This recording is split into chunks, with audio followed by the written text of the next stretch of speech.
Hey everyone, welcome to 59 Topps Friday presented by Wax Pack Wisdom, where we talk baseball history through the cards we love. My name is Jake T. O'Donnell. We built the iconic 1959 Topps baseball set, and in this series we're going through every card to talk about the players, teams, and people who made up Major League Baseball in 1959. Today we'll cover cards 330 through 339 in the set. Card number 330 belongs to Gus Triandos of the Baltimore Orioles. 1959 was his 7th MLB season. Triandos was a Bay Area native who was signed by the Yankees ahead of the 1948 season. He put up huge offensive numbers in the minors, but as a catcher in the Yankee system behind Yogi Berra, Triandos never got much of a chance with the Bombers, playing in just 20 MLB games through 1954. The break for Triandos finally came that winter when he was part of a massive 17-player trade between the Yankees and Orioles that also included Gene Woodling, Don Larson, and Bob Turley. Triandos was a regular first baseman for the Orioles in 1955, then took over at catcher for much of 1956. On the advice of Ted Williams, he switched to a lighter bat and started hitting more homers that year. Triandos made the first of 3 AL All-Star teams in 1957 and hit a career-high 30 homers in 1958. During this time, O's fans started calling him the Golden Greek of Chesapeake. After 1959, his hitting began to decline, and he always struggled to catch the knuckleball of Hall of Famer Hoyt Wilhelm. Triandos asked for a trade and was moved to Detroit for 1963. He caught for Philadelphia in 1964 and for Philly and Houston in 1965 before his career ended. In addition to part-time scouting for the Dodgers, Triandos was a bartender, ran a liquor store, and a discount store, among other ventures, after the end of his playing career. Card number 331 belongs to Steve Boros of the Detroit Tigers. Boros did not appear in the majors in 1959. Because of the bonus baby rule, Boros was added to the Tigers' active roster soon after signing in 1957. The following year, the rule was changed, and he spent most of 1958 in all of the next 2 seasons in the minors. 1961 was his best year in the majors after he won the Tigers' starting third base job, batting .270 in 116 games. Boros played the same number of games there in 1962, and he was traded to the Cubs the following year. Boros appeared in 119 games for the Reds in 1964 and 1965 and continued playing in the minors through 1969. Boros started his career as a minor league manager in 1970, and he was a major league coach several years later. He was hired as the A's manager for 1983, going 78 and 84. He was fired in 1984 after 44 games. Boros was one of the first managers to utilize computer technology as part of his process. He managed the Padres for 1 year in 1986 as well, and he stayed in the game in various roles through 2004. Card number 332 belongs to Ray Monzant of the San Francisco Giants. Monzant, who was also known as Ramon, did not appear in the majors in 1959, but did pitch in parts of 6 seasons with the Giants from 1954 through 1958 and also 1960. Hailing from Maracaibo, Venezuela, the same home city as Hall of Fame shortstop Luis Aparicio, Monzant came stateside to pitch in the minors in 1952 and then was acquired by the Giants. He debuted in 1954 but did not pitch in that year's World Series when the Giants stunned the Indians in a sweep. 1955 would be his best season in Major League Baseball, throwing 92 2/3 innings with a 3.99 ERA. He'd missed time in 1956 due to arm soreness.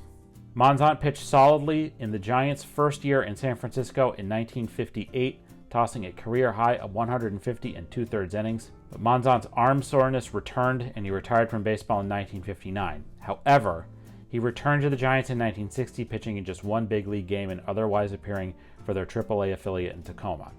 He broke his leg sliding into second base during a game there, ending his career. Card number 333 belongs to Harry Simpson of the Kansas City Athletics. 1959 was his 11th and last season in the majors, which included 3 years in the Negro National League. Born in Atlanta, Simpson got his start professionally with the Philadelphia Stars in 1946 after serving in the Army during World War II. He signed for 1949 with the Indians, the team that had integrated the American League with Larry Doby. Simpson debuted for Cleveland in 1952 but was injured and did not play in their 1954 pennant-winning season. The A's acquired him in 1955, and Simpson was an AL All-Star in 1956, leading the league in triples with 11. Simpson would lead the league in three-baggers again the next year, which was split between the A's and Yankees. Simpson had 12 at-bats in the Yankees' losing World Series effort in 1957 with 1 hit and an RBI. Simpson split the final 2 years of his career between the Yankees, the A's once again, the White Sox, and the Pirates. Simpson spent a few more years in the minors and then retired from baseball to a career as a machinist in Akron, Ohio. Card number 334 belongs to Glenn Hobbie of the Chicago Cubs. 1959 was his third big league season. Hobbie was an Illinois native who pitched all but the final 13 games of his MLB career with his home state Cubs. Signed to the minors as a teenager, Hobbie missed time with muscle spasms but cured the injury by swimming in the Mississippi River, and the spasms never returned. He pitched in 2 games for the Cubs in 1957 and became a mainstay on their staff in 1958. Hobbie won 16 games in back-to-back seasons in 1959 and 1960. In the latter year, he did lead the National League in losses with 20 and earned runs with 114. After getting off to a poor start in 1964, he was traded to the Cardinals, where he pitched in 13 games but finished the year in the minors and did not appear in that year's World Series victory for the Redbirds. In the offseason, Hobbie was traded to the Tigers, but he never pitched for their big league team. After baseball, Hobbie worked 25 years for the Roller Derby Skate Corporation in Litchfield, Illinois, a maker of roller skates, ice skates, and baseball spikes, where he became plant manager. Card number 335 belongs to Johnny Temple of the Cincinnati Redlegs. 1959 was his 8th MLB season. Temple debuted in Cincy in 1952 and became a mainstay at second base for the club starting in 1954. The North Carolina native was an All-Star in 1956 and led the NL in at-bats during a surprising 91-win campaign. He was an All-Star again the next year, leading the league in walks and sacrifice hits. Temple made both All-Star games in 1959 and batted .311. The Reds traded him to Cleveland after that season, and he was twice an All-Star there in 1961. Throughout his career, Temple had a reputation not only as a fiery competitor on the field, but ran into issues off the field as well. He went back to Cincinnati in 1964 to be a coach, but was isolated from the players and coaches, and after he was activated to play in a few games, he was dismissed after getting into a physical altercation with another coach. Temple struggled financially after his career ended, and in 1977, he was charged with grand larceny for stealing farm equipment in North Carolina along with 7 other men. He pleaded guilty and testified against his co-conspirators. The Reds later could not locate Temple to play in a 1982 Old-Timers game. Some believed he had gone into witness protection. He died in 1994. Card number 336 belongs to Billy Loes of the Baltimore Orioles. 1959 was his 9th season in the major leagues. He spent time in the big leagues with the Dodgers, Orioles, and Giants over 11 seasons, making 1 All-Star team in 1957. Loes pitched in 3 World Series and was part of the staff that won the first Dodgers championship in 1955. He pitched just shy of 1,200 career innings with an 80 and 63 record and a 3.89 ERA.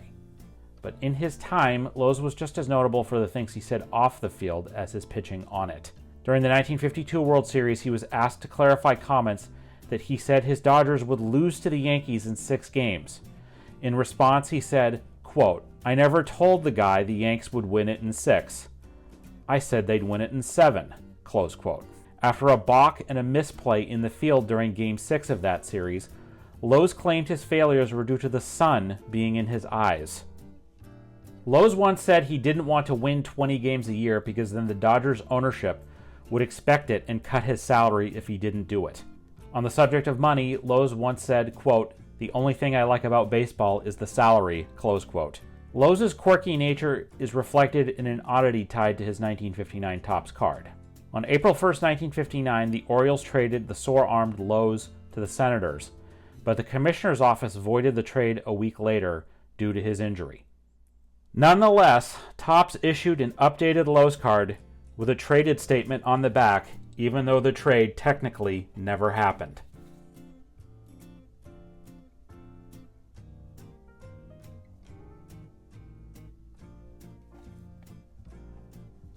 After his career, Loes drove a cab and worked at a lunch counter in his native Long Island City, among other jobs. Card number 337 belongs to George Crowe of the St. Louis Cardinals. 1959 was his 9th big league season, including 2 years in the Negro National League. Crowe was born in Indiana and was a hoop star as a youth, earning the first Mr. Basketball honor for the best high school player in the state in 1939. He got his start in pro baseball in the Negro Leagues, playing for the New York Black Yankees and the Philadelphia Stars in 1947 and 1948. In the latter year, he batted .348 and was an All-Star. The Braves signed Crowe in 1949 and he debuted 4 years later. It was not until 1955, when Crowe was already 34 years old, that he finally became an everyday big leaguer. The Braves dealt him to the Reds in 1956, and in 1958, Crowe was an NL All-Star. Cardinals traded for him in 1959 and he hit .301 in mostly reserve and pinch hitting duty. He retired after 1961, spent a couple years scouting, and after working other jobs, he moved to a log cabin near the Catskills in New York, where he lived in relative obscurity for 3 decades. Card number 338 belongs to George Sparky Anderson of the Philadelphia Phillies. 1959 was his first and only season playing in the majors, and this is his rookie card. Anderson was born in South Dakota and moved to California, where he attended high school, and was then signed by the Dodgers while they still played in Brooklyn ahead of the 1953 season. Anderson toiled in the minors for 6 years when, after hitting .260 for the Dodgers AAA club, he was traded to the Phillies ahead of the 1959 season. That year, Anderson was anointed the Phillies starter at second base and played all but 2 of their games. But he hit no homers and batted just .218 on the season, and was sold to the AAA club in Toronto for 1960. Anderson took an interest in becoming a manager and took his first job skippering the Toronto club in 1964. After a few successful years in the minors, Anderson took a coaching job with the expansion Padres in 1969. He took a coaching job with the Angels for 1970, but the Reds called and offered Anderson their managerial post, and he took it. That first year, the talented young Reds team won 102 games in the NL pennant. They lost the World Series to the Orioles, and after a down year in 1971, the Reds pulled a huge trade to acquire Hall of Famer Joe Morgan and numerous other parts of what became the Big Red Machine. They won the 1972 NL pennant, but lost another World Series to the A's. In 1975, the Reds made it to the World Series and beat the Red Sox in a thrilling 7-game series. The following year, Anderson's Reds swept the Yankees for back-to-back titles. After 2 years missing the playoffs, Anderson was unceremoniously fired, and he took the Tigers manager job in 1979. In Detroit, Anderson had another strong young core of players, and after a few winning seasons, he led the Tigers to a historically successful year in 1984, winning 104 games and storming through the playoffs to a World Series victory. Anderson was the first big league manager to win World Series titles in both leagues. The Tigers made the playoffs one other time under Anderson in 1987. He retired after 1995 and was inducted into the Baseball Hall of Fame in 2000. Card number 339 belongs to Roy Face of the Pittsburgh Pirates. 1959 was his 5th MLB season. Face was signed out of New York by the Phillies in 1949, and after stops in their minors as well as the Dodgers, he was picked up by the Pirates in the 1952 Rule 5 draft, and he debuted for them the next year. Face made a few starts in 1953 and 1955, but starting in 1956, he almost exclusively worked out of the bullpen and became one of the game's best relief aces. His 1959 season was one for the ages. His record out of the bullpen was an astonishing 18-1 with a 2.70 ERA. Face made both All-Star teams and finished 7th in league MVP voting. He was twice an All-Star again in 1960, as well as 1961. In 1960, he pitched 114 2/3 innings out of the Bucs bullpen as they won the NL pennant. Face pitched the most innings of any Pirates hurler in the World Series, and they won stunningly in 7 games. He continued to pitch well out of the bullpen for the Pirates through the 1960s. Amidst his 14th season with the Pirates, he was sold to the Tigers, where he only threw 1 inning in 1968. And the next year, he pitched for the expansion Expos, and then hung up his cleats after a brief AAA stint in 1970. As of this recording, Face is 96 years old and will turn 97 in February of 2025. That's going to do it for this edition of 59 Tops Friday on Waxpack Wisdom. Do you have a story about one of the people, players, or teams we discussed today?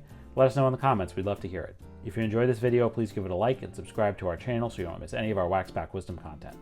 In the video description, you'll find our source material for this episode, links to where you can follow us on all social media channels, as well as a list of our favorite nonprofits and charities. Please consider a donation to one of them if you enjoyed this content. Thank you for watching, and we'll see you next time on Waxpack Wisdom. Take care.